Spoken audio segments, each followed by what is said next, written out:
Hi, this is Nai. This is your source for professional skincare knowledge on YouTube. You can find me on Instagram and Twitter at LABeautyologist, and I am your friendly neighborhood esthetician.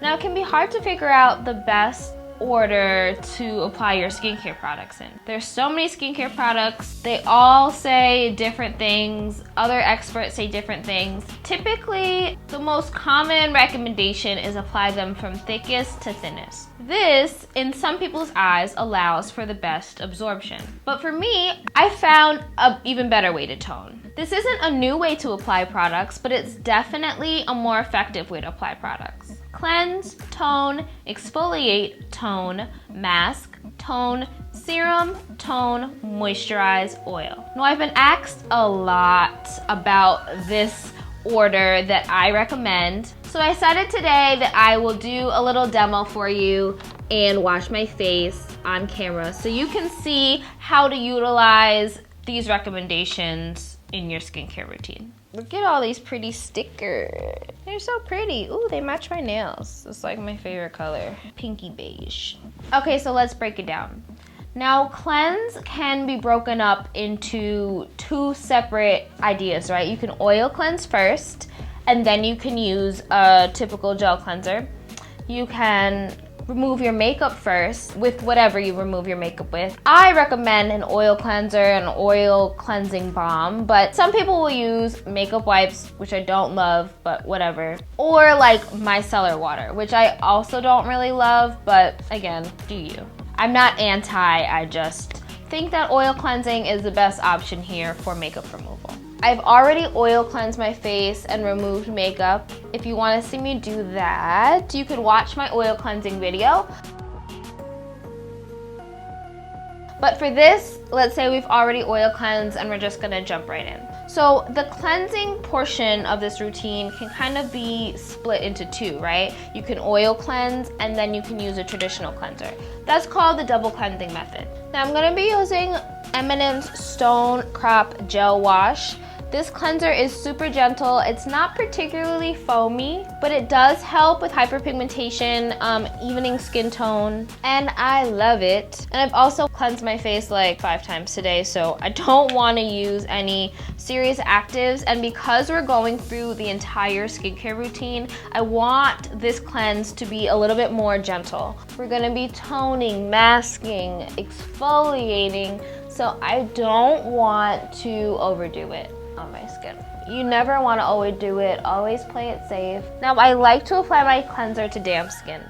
It doesn't have to be dry, but just damp. So I start with it damp, and then I add a little bit of water, and I just keep adding little bits of water as I go along, as I cleanse. As you know, we're cleansing for 60 seconds. This cleanser, I don't find too much of a benefit from cleansing for more than 60 seconds. So unlike oil cleansers, you don't really, there's no real reason to be an overachiever. And this cleanser really just does not foam. I'm not against foaming cleansers. I know a lot of people think that foaming cleansers tend to be harsh, but in this day and age, almost all newer skincare lines or lines that just keep up to date are going to use more gentle surfactants in their ingredient formulas. So there's no real need to worry about foaming cleansers. I just wanted this gel cleanser because of how hydrating and gentle I know it is. And remember, when you take 60 seconds to cleanse, it gives you an opportunity to get every inch of your face. You want to get up all around your hairline. You want to get in between your nose. You want to get underneath your eyes and under your jaw. You don't want to miss a spot. And we'll rinse this off. Whew, and we're clean. Now, this part of the routine, you'll see your first tone. So every tone step in the routine, the purpose is always to increase absorption. So if we're toning before we exfoliate, The reason here is to allow your exfoliant to work better. I'm gonna use Paula's Choice Enriched Calming Toner with vitamin E and evening primrose. It's a very calming, very soothing, super hydrating toner. Now, a lot of people ask me, how do you do this? If you tone so much, won't it wipe off everything else? All you have to do with a toner is just pat it into your skin.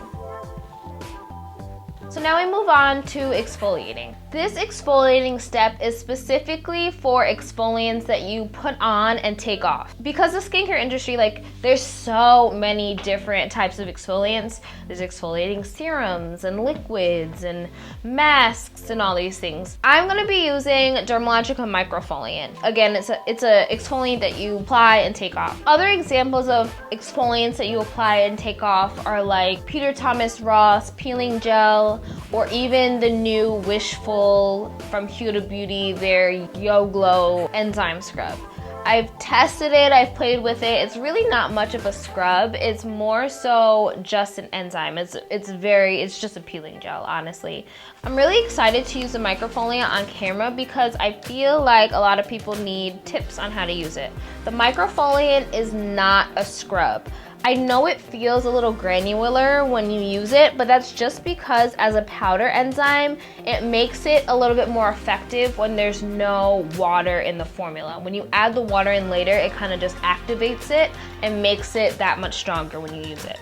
I love this because it uses papain, salicylic acid, phytic acid, and rice enzymes to really help like illuminate the skin. Even after first use, your skin feels so much softer. In this routine, you're gonna wanna use it about once or twice a week. So with Dermalogica Microfoliant, what you wanna do is just add a little bit of water to the enzyme and let it get almost like a paste or like fluffy. Like you can really massage it in and allow those little granules to dissolve. So it's nice and like soft.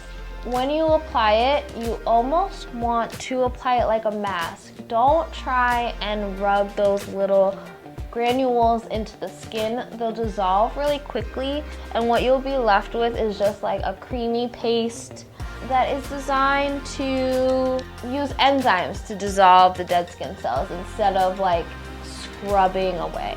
Not a fan of scrubs, and when I say I'm not a fan of them, it means that like I literally hate them. But because the microfoliant's granules dissolve so quickly, I'm all for it. Chemical exfoliation is my absolute favorite way to exfoliate, and sometimes I even like to leave this on as a mask for like a minute or two before I rinse it off. And now we tone again. Now this tone goes before mask. You want to exfoliate before you mask because it's going to allow those ingredients to penetrate your skin a lot deeper. An exfoliant that you take on and leave off is always going to go on before a mask because it's going to be able to increase absorption. Remember, exfoliation removes dead skin cells, so there's less work that your mask has to do to get to the deeper active layers of the skin. For this, I'm using Paula's Choice Radiance Renewing Mask, which is a brightening mask that helps texture and skin tone, but doesn't exfoliate. It doesn't have very harsh actives in it. That's gonna be very important for this full routine, is that you're mindful of where your actives are. You want your exfoliant to exfoliate, but you don't want an active toner. You want your toner to just hydrate and support the rest of your routine. You want your cleanser to be very gentle and again, support the rest of your routine. The active ingredients in this routine go in the serum step. Hydrating masks, I always think, are your best bet. Now, if you want to use an exfoliating mask in this step, you're gonna skip the exfoliating step prior to this. Okay, this mask stays on for 20 minutes and then we'll wash it off. Okay, 20 minutes is done. Now this toning step, you're toning before serums. And again, a toner is going to help increase product penetration. Water makes the skin more permeable. It kind of loosens up your skin cells so the molecules in your active ingredients can kind of like wiggle down there better. Now, if you have a hydrating serum, you always want that to be the first serum that you apply. Hydrating serums and hydrating toners work really well when used back to back. A hydrating toner is going to introduce a lot of water and humectants into the skin. A hydrating serum is really going to be able to suck those hydrating ingredients deeper in. Now, this is where you would use any of your actives at night. So I'm going to be using Paula's Choice 2% niacinamide serum. Other examples of what would go here is like a retinol or any of your prescriptions from your doctors, any stronger active serums, Pharmacy Honeymoon Glow, Paula's Choice 2% BHA liquid, any of those would go after your hydrating serum. Now, I said this before and I've said it again, do not touch the dropper bottle to your face. You want the dropper bottle that goes back into the bottle of product to stay as sterile as possible. When you touch it to the skin, you're likely to get contaminants. So just keep that in mind. I know influencers do it and it's very popular to do it because it looks pretty on camera. But if you're not on camera and you're just in your bathroom and it's you and the person in the mirror, it doesn't matter how cute you look. Serums, by definition, are water-based and have a lot of active, powerful ingredients in them. Brands like to use a lot of nifty words to get you excited about a product. But for example, like an oil serum is still an oil, so you're going to use it last in your routine.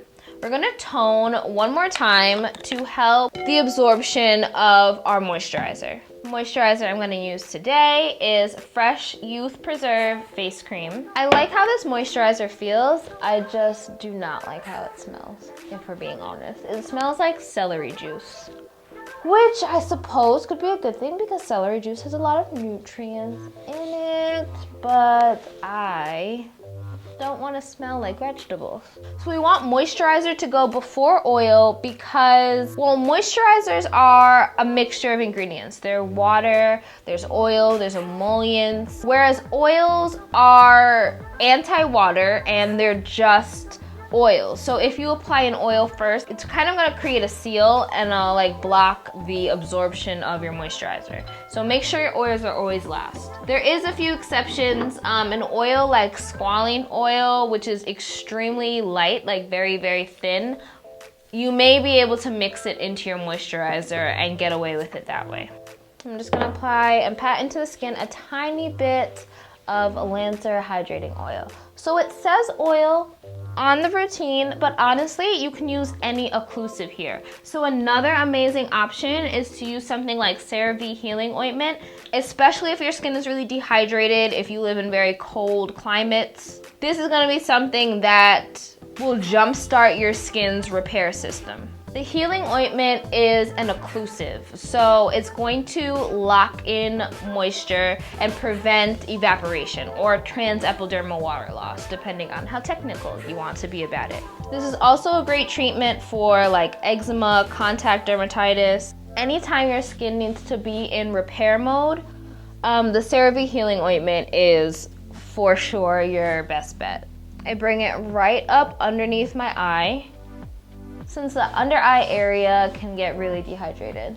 Make sure you bring all your skincare products down to your neck.